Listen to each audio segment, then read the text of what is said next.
Lansia memang harus didorong untuk datang ke 73 fasilitas layanan kesehatan, baik puskesmas maupun rumah sakit untuk vaksinasi, agar rasio vaksinasi COVID-19 meningkat dan target vaksin lansia di Palembang sebanyak 181.030 jiwa tuntas. Dinas Kesehatan berupaya melakukan mekanisme jemput bola dengan menetapkan kebijakan satu orang tenaga kesehatan wajib membawa satu lansia untuk divaksin.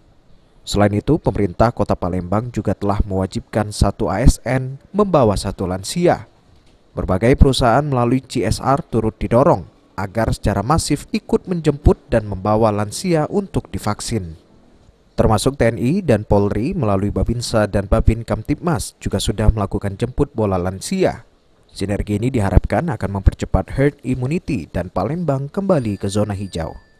Pemerintah kota menyampaikan penghargaan kepada Pak Kapolsek, Pak Danramil, Pak Camat, ya, lurah-lurah, dukunglah ini.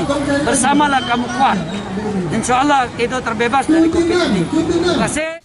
Aprianto, PAL TV.